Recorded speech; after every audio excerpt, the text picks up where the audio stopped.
Lalu setelah acara pesta makan selesai, Kai menunjukkan suatu ruangan di mana ia telah merancang seluruh pergerakan dari wanita yang menjebak Jonathan. Kai pun langsung mengajak Cameron untuk bekerja sama menangkap ilusionis tersebut.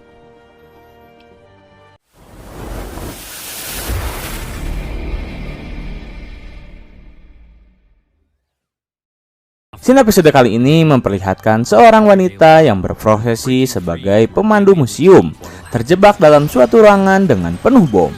Saat itu juga laporan langsung datang dari pihak museum kepada FBI untuk meminta pertolongan. Kai selaku pemegang kasus langsung menghampiri TKP dan berusaha menenangkan wanita tersebut. Karena dirasa cukup beresiko serta keamanan museum yang sangat ketat, Kai menelepon Cameron untuk meminta bantuan padanya, yang saat itu ia sedang bersama wanita. Tetapi karena keadaan yang mendesak, Kai memaksa Cameron langsung segera ke sana. Bahkan ia sudah disiapkan sebuah mobil yang telah menjemputnya. Akhirnya Cameron pun berpamitan dan pergi ke dalam museum. Sesampainya di sana, ia langsung mencoba berbicara dengan wanita yang terjebak di dalam sana, yang diketahui bernama Joan. Sewaktu ia berbincang, tiba-tiba pihak manajer museum mendapat telepon misterius dan ia langsung memberikannya pada Kai. Pria misterius tersebut bertanya kondisi sandranya, yaitu lukisan-lukisan yang telah dirinya pasangi bom. Ia lalu mengancam para FBI untuk mengirim 120 juta dolar ke rekeningnya dalam 2 jam ke depan. Jika tidak, ia akan meledakkan lukisan tersebut dan menewaskan Joan. Lalu, Kai menyuruh seluruh orang untuk menjauhi gerbang tersebut dan mulai mencari cara untuk memasuki kawasan tersebut tanpa menyentuhnya. Sang manajer museum berkata jika hanya ada satu orang yang pernah membobol museumnya. Kini orang tersebut sedang menjalani hukuman di Rockland Correctional dan ia berharap jika pria tersebut bisa membantu para FBI. Itu merupakan penjara yang sama dengan penjara yang dihuni oleh Jonathan. Akhirnya, Cameron memiliki ide untuk meminta bantuan pada Jonathan untuk menggali informasi pada pria tersebut. Tetapi Cameron ingin memastikan terlebih dahulu kamera yang telah pria misterius itu sadap. Namun sayangnya mereka melakukan sebuah kesalahan dengan mendekati gerbang tersebut. Hingga akhirnya sang penyandera menelepon Kai dan ia meledakkan salah satu lukisan berharga milik museum. FBI akhirnya berhasil menyadap kembali kamera dalam ruangan tersebut dan mereka bisa langsung melihat sekeliling ruangan itu dipenuhi dengan bom. Ketika Cameron melihatnya, ia langsung memiliki ide untuk melakukan trik yang bernama von Liebig, yaitu trik untuk menipu kamera seakan semuanya normal. Cameron pun langsung menghubungi tim sulapnya dan ia membutuhkan cermin von Liebig yang bengkok. Kemudian setelah itu ia menelepon Jonathan dan berkata jika saat ini nyawa seorang wanita sedang dipertaruhkan dan ia sangat membutuhkan bantuan besar darinya. Jonathan yang tadinya berharap jika ia akan segera bebas, akhirnya dengan terpaksa membantu terlebih dahulu tugas yang Cameron sedang kerjakan. Lalu tiba-tiba pemilik asli dari lukisan yang berada di dalam ruangan tersebut datang. Pemilik lukisan tersebut adalah keluarga Dietrich, di mana ia meminta ganti rugi pada pihak museum sebesar 40 juta dolar jika warisan miliknya berubah menjadi butiran debu. Sementara itu terlihat Cameron seperti sedang mengukur keramik museum itu dan ia menelepon pada tim sulapnya untuk membawa apa saja yang ada dan sisanya akan ia pikirkan. Kemudian scene berganti pada Jonathan yang menghampiri seorang pria yang ternyata sudah mengetahui jika Jonathan adalah seorang pesulap. Jonathan pun langsung mengatakan keinginannya, di mana ia berkata jika sedang merencanakan sebuah pertunjukan dan membutuhkan denah museum barat laut yang pernah pria itu bobol. Akhirnya pria tersebut mencoba membuat kesepakatan, di mana jika Jonathan menginginkan informasi darinya, maka Jonathan harus membantunya untuk hal apapun. Jonathan sedikit keberatan, namun tak ada jalan lain hingga akhirnya ia menyetujui kesepakatan tersebut. Lalu pria itu memberitahu informasi yang ia miliki, di mana ada ruang merangkak rahasia yang dibangun menuju galeri dan tidak tertampil di denah museum. Tapi ia bisa mengaksesnya melalui plafon dari gudang di lantai pertama.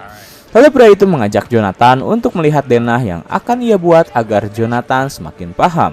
Setelah berhasil mendapatkannya, ia langsung memberikan denah tersebut pada Cameron. dan ia bersama Kai serta Mike langsung mencari gudang tersebut. Namun, ketika ia mencarinya, ternyata itu bukanlah gudang yang benar, sementara waktu mereka semakin menipis. Hingga Cameron menyadari sesuatu, ruangan yang mereka datangi ukurannya sejauh 10 langkah, sedangkan galeri memiliki ukuran sejauh 45 langkah. Ia langsung menyuruh Mike untuk mencari ruangan apa yang ukurannya 10 meter ke barat dari tempat mereka. Dan yang mereka temukan adalah ruangan manajer, di mana mereka langsung menggeledah dan meminta izin pada manajer museum tersebut untuk memasuki plafon ruangan miliknya. Di satu sisi, tim sulap Cameron berhasil datang di waktu yang tepat dengan membawa cermin von Liebig sesuai dengan apa yang ia inginkan. Cameron pun langsung menaiki plafon tersebut, dan Gunther mengikat cerminnya di salah satu kaki milik Cameron. Kai memberitahu terlebih dahulu pada Cameron jika waktu dirinya adalah 10 menit untuk membebaskan Joan sebelum pria misterius meledakkan ruangannya. Ketika Joan sedang duduk, tiba-tiba saja Cameron datang dari balik keramik yang bisa ia buka. Cameron langsung menyuruh Joan seakan sedang tidak terjadi apa-apa. Lalu ia memasang cermin tersebut dengan pelan-pelan, sementara waktu semakin menipis dan tersisa 7 menit. Nampaknya cara ia berhasil ketika pelaku memonitori kamera dan tak melihat apa-apa. Kemudian Cameron keluar melalui kaca tersebut dan berhasil menipu kamera. Kemudian ia menaruh lukisan palsu yang telah timnya buat serta memasangkan replika manekin dari Joan agar terlihat kesannya seperti ia sedang duduk. Cara Cameron benar-benar berhasil, di mana sang pelaku terus memonitori kamera dan ia hanya melihat Joan sedang memandangi lukisan tersebut seakan tak terjadi apa-apa. Waktu hanya tersisa kurang dari 1 menit, dan tiba-tiba saja Kai datang ke tempat tersebut. Ia berusaha untuk menyelamatkan aset dari museum itu sendiri, di mana ia mulai memasukkan lukisan-lukisan asli tersebut, dan sementara Joan beserta Cameron sudah kabur terlebih dahulu. Dan ketika waktunya telah habis, Kai berhasil menyelamatkan seluruh lukisan, sementara pelakunya langsung meledakkan ruangan tersebut.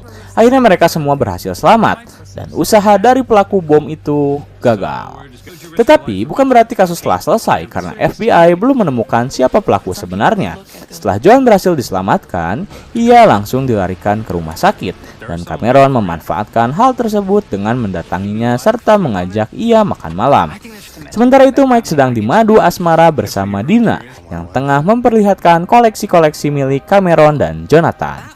Tetapi itu bukanlah tujuan utamanya, karena tujuannya adalah untuk mengidentifikasi bom tersebut agar ia bisa mengenali siapa pelakunya. Ketika pelaku telah ditemukan, tiba-tiba Mike ditelepon oleh Kai yang berkata jika lukisan yang meledak adalah lukisan palsu. Karena tim forensik telah menguji warna dari lukisan Cezanne dan itu semua adalah tipuan, yang berarti lukisan asli masih berada di luar sana. Namun, tim FBI sudah mengantongi nama pelaku tersebut dan mereka langsung menuju alamat di mana pelaku itu berada. Tetapi ketika mereka mendatanginya, Kai sudah menemukan pelaku tersebut tak bernyawa akibat tertembak di kepalanya. Mereka lalu mencoba menggeledah ruangan miliknya dan ia menemukan sebuah ponsel dengan alamat telepon. Lalu Mike langsung mencoba menelpon kontak tersebut. Dan betapa terkejutnya ketika alamat tersebut tersambung pada Joan yang tengah bersama Cameron.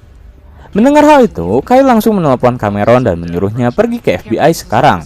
Ia lalu menjelaskan jika lukisan yang meledak adalah lukisan palsu dan sekarang Joan tersangka utama mereka. Kai meminta Cameron untuk tetap menahannya selagi tim FBI mendatangi mereka. Tetapi bukannya menahan, Cameron justru meminta Joan untuk langsung mengakui perbuatannya. Ia meminta Joan untuk tak lari dan tak bersikap polos setelah apa yang telah ia lakukan, karena tim FBI akan menangkapnya. Joan yang panik langsung meminta izin pada Cameron agar dibiarkan pergi, tetapi Cameron tak mengabulkannya, dan ia melihat 2 orang berpakaian rapih yang ia kira tim FBI mendatangi mereka. Namun, ketika Cameron mengira itu adalah FBI yang akan menangkap Joan, ternyata itu adalah agen rahasia yang langsung menghantam Cameron hingga tak sadarkan diri. Saat terbangun dari ketidaksadarannya, Cameron langsung terbangun di sebuah mobil bersama Joan di sisinya. Tetapi tim FBI sangat beruntung karena mereka masih bisa melacak keberadaan Cameron setelah tim sulapnya selalu memasang GPS di tubuh Cameron. Di tengah kepanikan, Joan baru saja mengakui perbuatannya jika ia sedang merasa terjebak. Karena ia baru mengobrol bersama seseorang di internet yang mengaku ia sangat menyukai seni. Ia sangat menyesali perbuatannya dan tak mau mati sekarang. Joan sangat panik, namun Cameron mencoba untuk menenanginya dengan berkata jika ia telah merencanakan 8 cara terpisah untuk mengeluarkan mereka berdua di sini. Sementara di satu sisi, Jonathan didatangi oleh orang yang telah memberinya informasi untuk meminta imbalan, di mana orang tersebut meminta bantuan Jonathan untuk mengambil kembali pulpen favoritnya yang telah petugas curi. Tetapi Jonathan berkata jika ia tidak bisa membantunya dan tiba-tiba ia merasa tersedak. Pria tersebut lalu memanggil petugas dan berkata jika Jonathan telah tersedak. Mendengar hal itu, petugas langsung melakukan pertolongan pertama untuk membantu Jonathan. Dan ketika petugas menolongnya, Jonathan kini merasa baikan. Ditambah ia mendapatkan pulpen favorit milik pria tersebut. Ia langsung mendatanginya dan memberikan pulpen tersebut serta berkata, "Jangan mengancamku lagi." Namun di satu sisi, ia diperhatikan oleh sekelompok orang di penjara. Kembali ke Cameron dan Joan, di mana mobil yang membawa mereka tiba-tiba saja berhenti. Tetapi Cameron berhasil menyelamatkan dirinya sendiri dan keluar dari tempat di mana ia disekap. Dan ketika dua agen itu membuka bagasi mobil, mereka hanya melihat Joan yang sendiri. Sementara itu, tiba-tiba saja mobil mereka melaju dengan cepat dan ternyata itu ulah dari Cameron. Ia langsung mengendarai mobil dan menghampiri para FBI. Melihat mobil maju dengan cepat, FBI langsung menyuruh pengendara tersebut untuk berhenti. Dan ketika pengendara tersebut keluar, mereka terkejut karena itu adalah Cameron. Ia langsung bertekuk lutut dan berkata jika dirinya membawa seorang informan yang bisa membantu mereka memecahkan kasus tersebut. Kemudian scene berpindah pada seorang petugas sampah di museum yang tengah mengambil sesuatu di dalam tong sampah. Ia langsung memindahkannya pada tong sampah utama dan tak lama muncul orang misterius mencari barang tersebut. Ternyata barang itu adalah lukisan asli Cezanne. Namun ketika pria tersebut membuka lukisannya, muncul seseorang dan ia langsung menodongkan senjata padanya. Yang ternyata juga orang itu adalah Cameron yang menyamar. Ia langsung menyuruh pria tersebut untuk menyerah. Pria pencuri serta pelaku dari pengeboman museum merupakan anak dari keluarga Dietrich, di mana ayahnya pernah mengatakan jika warisan miliknya tak akan diberikan pada anaknya. Itulah alasan mengapa anaknya berniat untuk mencuri lukisan milik ayahnya sendiri. Seperti biasa, setelah mereka berhasil memecahkan suatu kasus, mereka mengadakan pesta minuman, di mana Dina tiba-tiba saja memberikan Mike sebuah hadiah Magic Kit Cameron untuk diberikan pada anak-anaknya. Bersambung.